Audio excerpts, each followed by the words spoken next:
नमस्कार, NB news देख रहे हैं आप और मैं हूं आपके साथ मुस्कान। तो बुलेटिन का आगाज खबरों के साथ करेंगे। आज सबसे पहले बात आषाढ़ पूर्णिमा की करेंगे। राष्ट्रपति रामनाथ कोविंद ने आषाढ़ पूर्णिमा के अवसर पर सभी गुरुजनों को बधाई दी है।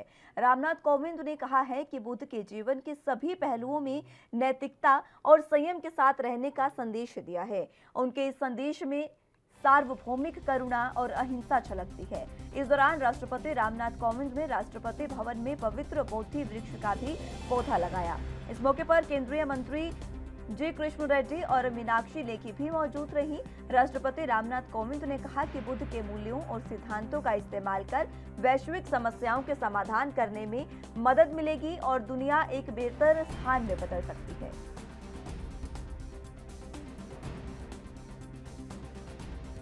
That invocation for the blessings of the Buddha has a very reassuring refrain which says, Tam tejasa bhavatu te jai mangalani.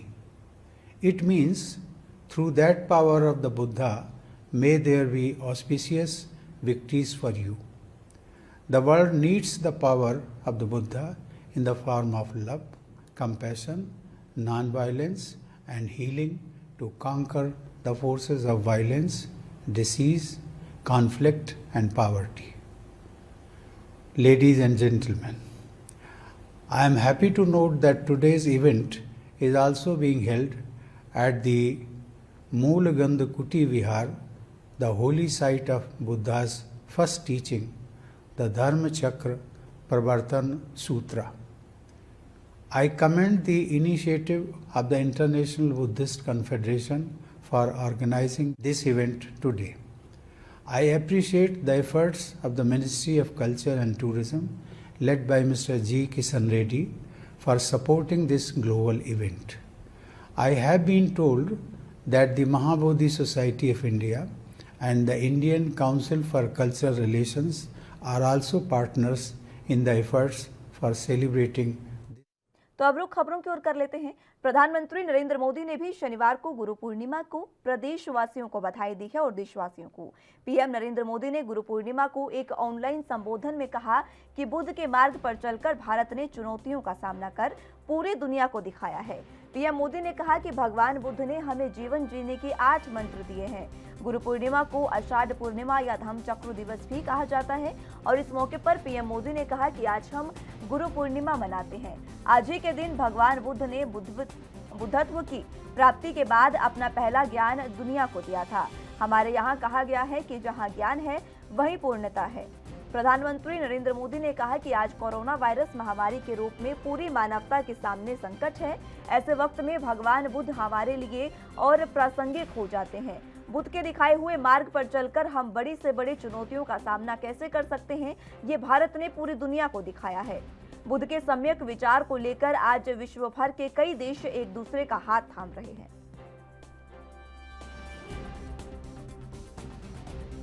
नमो गुरुभ्यो। आदरणीय श्री राष्ट्रपति जी,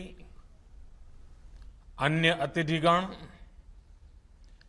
देवी और सज्जनों, आप सभी को धम्म चक्र प्रवर्तन दिवस और आषाढ़ पूर्णिमा की बहुत बहुत शुभकामनाएं। आज हम गुरु पूर्णिमा भी मनाते हैं और आज के ही दिन भगवान बुद्ध ने बुद्धत्व की प्राप्ति के बाद अपना पहला ज्ञान संसार को दिया था। हमारे यहां कहा गया है, जहां ज्ञान है वहीं पूर्णता है, वही पूर्णिमा है। और जब उपदेश करने वाले स्वयं बुद्ध हो तो स्वाभाविक है कि ज्ञान संस्कार के कल्याण का पर्याय बन जाता है। त्याग और तितिक्षा से तपे बुद्ध जब बोलते हैं तो केवल शब्द ही नहीं निकलते, बल्कि धम्म चक्र का प्रवर्तन होता है। इसलिए तब उन्होंने केवल 5 शिष्यों को उपदेश दिया था, लेकिन आज पूरी दुनिया में उन शब्दों के अनुयायी हैं। बुद्ध में आस्था रखने वाले। तो रुख खबरों की ओर कर लेते हैं। उत्तर प्रदेश और उत्तराखंड में आज गुरु पूर्णिमा के पावन पर्व पर श्रद्धालु गंगा नदी में डुबकी लगाने पहुंचे। अमरोहा के तिगरी गंगा धाम पर आज दिन निकलते ही श्रद्धालुओं ने गुरु पूर्णिमा पर आस्था की डुबकी लगाई। बता दें कि अमरोहा जनपद के गजरोला क्षेत्र के अंतर्गत आने वाली तिगरी गंगा धाम पर स्नान करने के लिए गुरु पूर्णिमा पर शनिवार की सुबह से ही भारी संख्या में लोगों की भीड़ उमड़ पड़ी। तो वहीं यूपी के सीएम योगी आदित्यनाथ ने भी अपने गुरु की आरती कर पूजा की है और बीजेपी का हर नेता, जनप्रतिनिधि और कार्यकर्ता आज मठ मंदिरों में पहुंचा है और साथ ही साधु संतों को अंगवस्त्र और नारियल देकर सम्मानित भी किया जा रहा है। साथ ही साथ विधानसभा चुनावों में जीत के लिए आशीर्वाद भी लिया जा रहा है।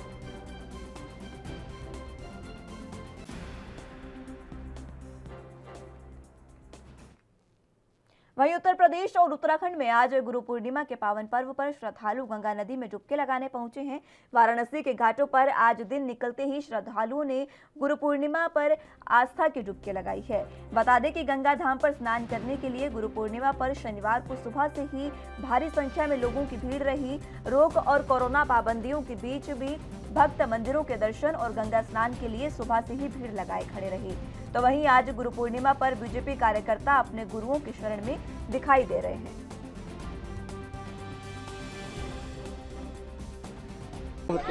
आज के दिन गुरु जी का पूजा किया जाता है। जो भी जिसका गुरु होता है उसका पूजा करता है। बाबा का पूजा होता है और दूसरे दिन से सावन महीना चालू हो जाता है और यादव लोग जल चढ़ाते हैं। पहला दिन सोमवार को हर मंदिर में जल चढ़ाते हैं। कितनी आज के दिन की मान्यता है? आज इनकी मान्यता ये है कि गुरु जी हर जितने भी हैं यहाँ पर सब गुरु जी का पूजा करते हैं। जो जिसका चेला हो वो उसका पूजा करता है। यही महत्व आज का है। आज के दिन गुरु को माने दान दक्षिणा दिया जाता है और गुरु का प्रतिष्ठा दिया जाता है। उनको प्रधानता दिया जाता है। जो हो सके उनको दान दक्षिणा आज देना चाहिए। गुरु का काम है अंधकार से प्रकाश की ओर ले जाना। गु माने अंधकार और रू माने प्रकाश। गुरु को आज खुश करने का दिन है। जितना गुरु को खुश कीजिएगा। वक्त एक छोटे से ब्रेक का है, फौरन हाजिर होंगे।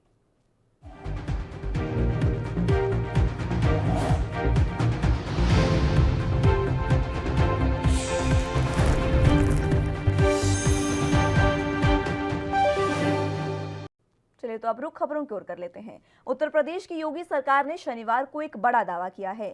सरकार के मुताबिक योगी आदित्यनाथ के सीएम रहते पिछले 4.5 साल में 6,65,000 से ज्यादा लोगों को सरकारी नौकरियां मिली हैं। इतना ही नहीं, सरकार का दावा है कि उन्होंने बसपा और सपा सरकार से ज्यादा नौकरियां दी है। यूपी सरकार ने बताया है कि बीजेपी सरकार में 4.5 साल में 6,65,000 से अधिक लोगों को नौकरियां दी गई है, जबकि बसपा सरकार ने 5 साल में 95,000 और सपा सरकार ने 5 साल में लगभग 2 लाख नौकरियां दी थी।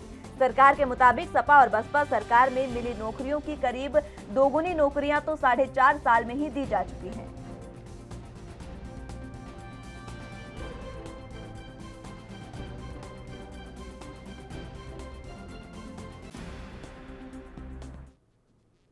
अगली खबर जम्मू कश्मीर से, जहां हथियार से संबंधित लाइसेंस घोटाला मामले में सीबीआई ने छापा मारा है। श्रीनगर के तुलसी बाग इलाके में कई सरकारी आवासों पर छापेमारी चल रही है।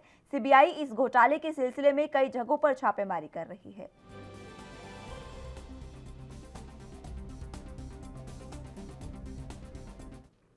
देश में पेगासस स्पाइसवेयर से जासूसी के मामले के बीच महाराष्ट्र सरकार ने अपने कर्मचारियों के लिए नया फरमान जारी किया है। इसके तहत कर्मचारियों को बेहद जरूरत होने पर ही कार्यालय में फोन इस्तेमाल करने का आदेश दिया गया है। राज्य सरकार की ओर से शुक्रवार को जारी आदेश के मुताबिक कार्यालय में काम के दौरान मोबाइल फोन का कम से कम इस्तेमाल करने का निर्देश दिया गया। साथ ही लैंडलाइन फोन को ज्यादा बेहतर बताया गया है।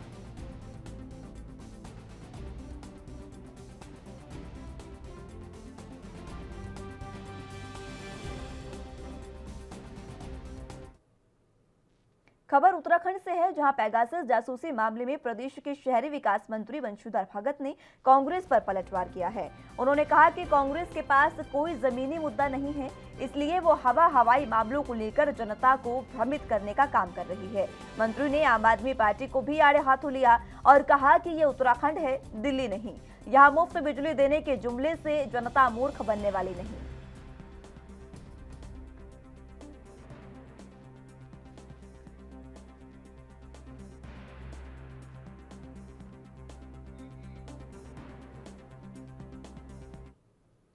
कांग्रेस नेता अशोक सिंह ने सीएम ममता बनर्जी को लेकर बयान दिया है और उन्होंने केंद्र सरकार पर भी हमला बोला है। क्या कुछ उन्होंने कहा है, सुनाते हैं आपको।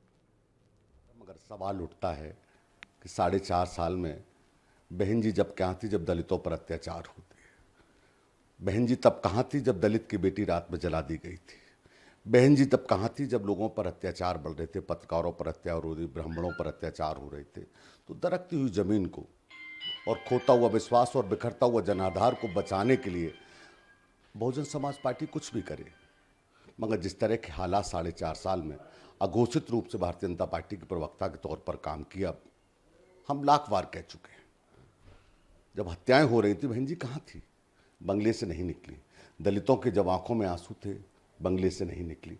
तो जनता समझती है, अब वो सम्मेलन करें, लोकतंत्र में अपनी बात कहने को, चूँकि वो एक पार्टी है वो कर सकती है, मगर जनता समझने की जिम्मेदारी है। अगर आरोप लगे हैं, अगर दामन में दाग लगे हैं, तो जिम्मेदारी केंद्र सरकार की है। और इतनी बड़ी घटना जासूसी को लेकर आप पत्रकारों की जासूसी करा रहे हैं, विरोधी दल के नेताओं की जासूसी करा रहे हैं। लोकतंत्र खतरे में।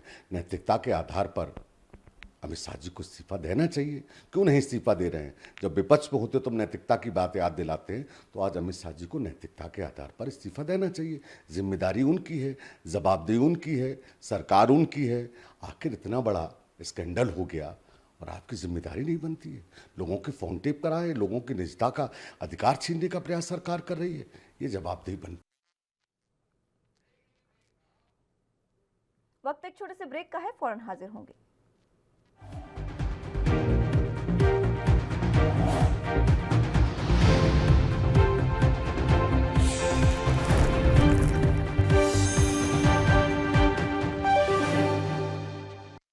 ब्रेक के बाद एक बार फिर से स्वागत है आप सभी का। रुख अगली अहम खबरों की ओर कर लेते हैं। देश में लगातार दूसरे दिन कोरोना संक्रमण के नए मामले 40,000 से कम दर्ज हुए हैं।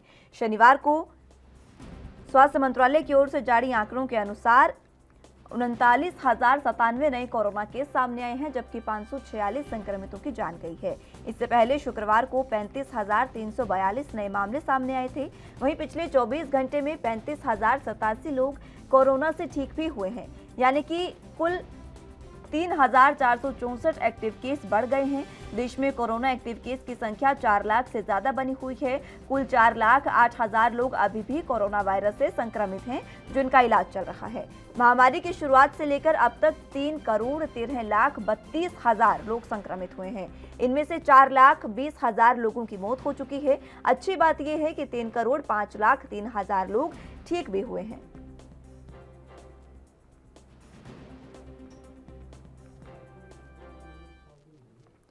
अगली खबर उत्तर प्रदेश के गोंडा से है, जहां से एक दिल दहला देने वाली घटना सामने आई है, जिसका वीडियो सोशल मीडिया पर खूब वायरल हो रहा है। इस वीडियो में कुछ लोग चोरी के एक आरोपी को बड़ी ही बेरहमी से पीट रहे हैं।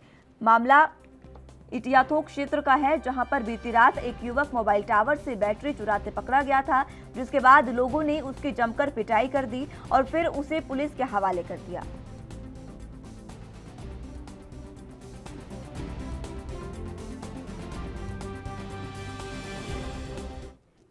वहीं हरियाणा के फरीदाबाद में बदमाशों के हौसले आए दिन बुलंद होते जा रहे हैं। गन पॉइंट पर बदमाश लूट की वारदात को अंजाम देने की कोशिश में लगे रहते हैं। कुछ ऐसा ही वाकया बल्लभगढ़ में मेन मार्केट में देर रात सामने आया, जहां एक हलवाई की दुकान पर 3 बदमाश बंदूक की नोक पर कैश लूटने का प्रयास करते दिखाई दिए, लेकिन दुकानदार की बहादुरी और सूझबूझ के चलते ये लुटेरे लूट की वारदात को अंजाम देने में नाकामयाब रहे।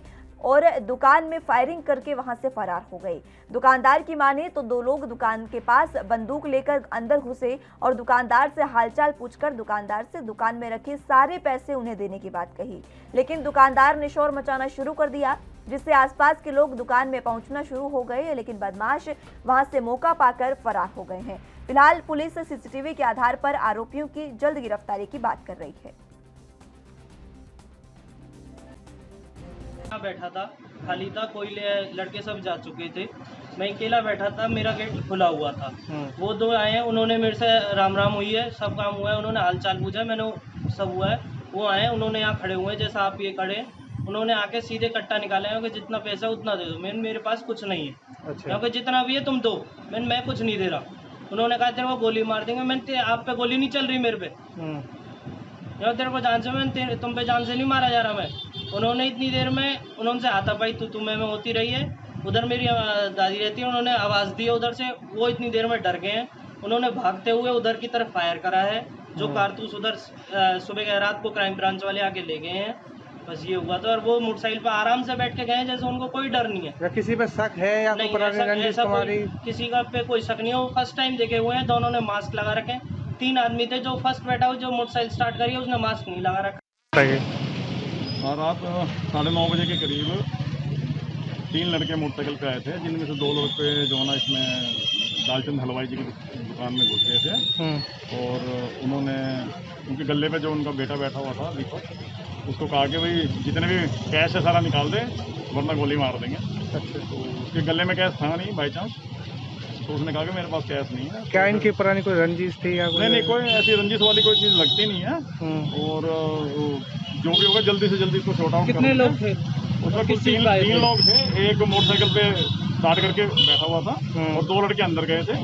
और 1 मिनट के अंदर ही वो जो ना अंदर जाके, और कैश जब उनको मिला नहीं तो वो डराने के लिए हवाई फायर करते हुए बाहर निकला। एक किसी की पहचान हुई अभी तक? नहीं, अभी हुई नहीं है, लेकिन बहुत जल्दी पहचान कर लेंगे। हुलिया हमने जो ना उनका बहुत बारीकी से जांच कर रहे हैं हम उनके हुलिये से। किस तरह की कार्रवाई की जाएगी इस पे? क्राइम ब्रांच, सारी क्राइम ब्रांच एक्टिव हो गई हैं और हम लोग भी कर रहे हैं, और बहुत जल्दी से जो ना इनको हम अरेस्ट। उत्तर प्रदेश के मुरादाबाद में रेलवे स्टेशन पर जीआरपी और आरपीएफ ने संयुक्त चेकिंग अभियान चलाया, जिसमें संदिग्ध लोगों और वस्तुओं की चेकिंग की गई है। आगामी 15 अगस्त को लेकर यह अभियान चलाया गया है, जिसको लेकर जनपद के सभी प्लेटफॉर्म और मुरादाबाद जनपद में आने वाली सभी ट्रेनों की चेकिंग की गई है। बता दें कि रेलवे विभाग में पुलिस द्वारा समय समय पर चेकिंग अभियान चलाया जाता है और लगातार चेकिंग अभियान चलाया जाएगा।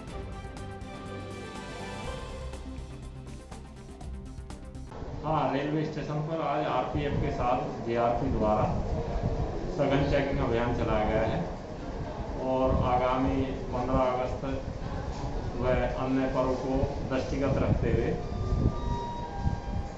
ये अभियान चलाया गया है और निरंतर ऐसा ही चलता रहे। वहीं यूपी के कानपुर में वीकेंड लॉकडाउन के बावजूद भी लोग लापरवाह दिखाई दिए हैं। दरअसल कई लोगों ने मास्क नहीं लगाया और सड़कों पर घूम रहे थे। वहीं पूछने पर उन्होंने बहाना बनाना शुरू कर दिया। बता दें कि यूपी में कोरोना के चलते अभी भी वीकेंड लॉकडाउन जारी है, लेकिन लोगों की लापरवाही इस दौरान ज्यादा बढ़ गई है। जी सर, मास्क इसलिए आज हम नहीं लगाए हैं क्योंकि हम मास्क खरीदने जा रहे थे। मेरा मास्क जो है सुबह मेरा कारोबार है, तो इसलिए सुबह जो रात को रखा दुकान पे तो गिर गया ज़मीन पे, तो इस चक्कर में हम लेने जा रहे थे मास्क। बगल में लेते हैं यहाँ उर्सला में, उसके बाद हम लोग दोनों लोग, हाँ दोनों लोग साथ ही में जा रहे हैं। उनको भी नया दिला देते हैं, नया ले लेंगे। अभी महाराष्ट्र में बारिश की तबाही का असर अब सड़कों पर दिखने लगा है। सांगली जिले के पीठ नाका इलाके में बाढ़ के कारण कोल्हापुर हाईवे पर कई ट्रक और बसें जाम हो गई हैं, जाम में फंस गई है, और ये जाम ऐसा है जिसे खुलने में कई घंटों का समय लग सकता है। इस जाम का सबसे अधिक असर उन यात्रियों पर हो रहा है जो किसी जरूरी काम से जा रहे थे। बस में सवार यात्रियों में कई बच्चे भी शामिल हैं। यात्रियों को खाने पीने में भी काफी दिक्कत आ रही है, क्योंकि आसपास के इलाकों में खाने पीने की चीजें भी उपलब्ध नहीं है। लोगों की शिकायत है कि प्रशासन ने उन्हें उनके हाल पर छोड़ दिया है और किसी तरीके की सहायता उनकी नहीं की जा रही है। 9 घंटे से फंसे पड़े हैं, अभी तो कोई आया नहीं है बताने वाला। ड्राइवर क्या कर सकता है, वो तो गाड़ी के हिसाब से बंदे पड़े हैं वो भी। जब उधर से हटेगा पानी उनी का जो कम होगा उस हिसाब से फिर गाड़ी निकलेगी इधर से। आप कहाँ जा रहे थे सर? मैं बेंगलोर जा रहा हूँ सर। आप अपने परिवार के साथ गए? जी नहीं, मैं सिंगल हूँ। अच्छा, अभी तो सिंगल काम सफर के सिलसिले में? बिजनेस के सिलसिले में आया था मुंबई। 4 दिन से फंसे ही पड़े, ट्रेन बंद हो गया। ट्रेन उधर अपने को ट्रेन इसमें छोड़ दिया था, जो विजयान एक्सप्रेस जो है कौन सा है वो सोलापुर से आगे जो है दाउंड में छोड़ दिया। उधर से कैसा कैसा करके गए। अभी 4 दिन से खाली यही चक्कर है भाई। 4 दिन से यही लफड़े में फंसे पड़े हैं। अभी घर गए नहीं है। खाने पीने की भी खाने पीने की क्या है, बिस्किट खा रहे हैं। कोई आया नहीं यहाँ से प्रशासन से? कुछ भी नहीं, कोई नहीं आया। अभी ये होटल खुला है, इसमें सिर्फ चाय मिल रही है, बाकी अभी खाने।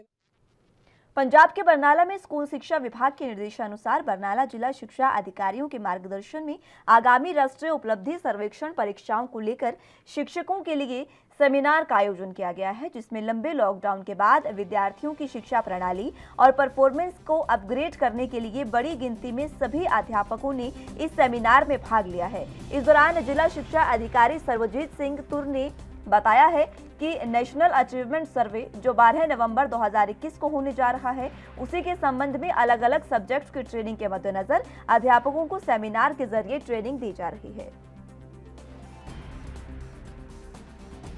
12 ਨਵੰਬਰ 2021 ਨੂੰ ਹੋਣ ਜਾ ਰਿਹਾ ਹੈ।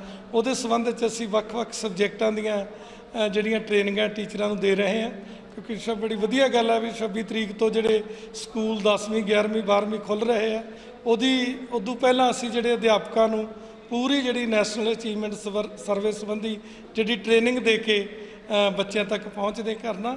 ਤੇ ਔਰ ਸਾਡਾ ਜਿਹੜਾ ਟਾਰਗੇਟ ਆ ਉਹ ਇਹ ਆ ਵੀ ਅਸੀਂ ਜਿਹੜਾ ਪੰਜਾਬ ਨੂੰ ਜਿਵੇਂ ਪਹਿਲੇ ਨੰਬਰ ਤੇ ਆਇਆ ਉਵੇਂ ਹੁਣ ਜਿਹੜਾ ਨੈਸ਼ਨਲ ਅਚੀਵਮੈਂਟ ਸਰਵੇ 'ਚ ਵੀ ਪੰਜਾਬ ਭਾਰਤ ਵਿੱਚੋਂ ਪਹਿਲੇ ਨੰਬਰ ਤੇ ਆਊਗਾ। ਉਹਦੀ ਖਾਤਰ ਅਸੀਂ ਸਾਰੇ ਰਲ ਮਿਲ ਕੇ ਮਿਹਨਤ ਕਰ ਰਹੇ ਹਾਂ। ਇਹ ਜਿਹੜੀਆਂ ਵਰਕਸ਼ਾਪਾਂ 3 ਥਾਵਾਂ ਤੇ ਚੱਲਦੀਆਂ ਨੇ, ਇੱਥੇ ਜੁਮਲਾ ਮਲਕਨ ਸਕੂਲ ਦੇ ਵਿੱਚ SS ਤੇ ਇੰਗਲਿਸ਼ अध्यापकों ਦੀ ਹੈ, ਜਿਹੜਾ ਸਾਡਾ ਕੁੜੀਆਂ ਦਾ ਸਕੂਲ। तो फिलहाल यहाँ एक छोटे से ब्रेक के लिए रुकेंगे, फौरन हाजिर होंगे।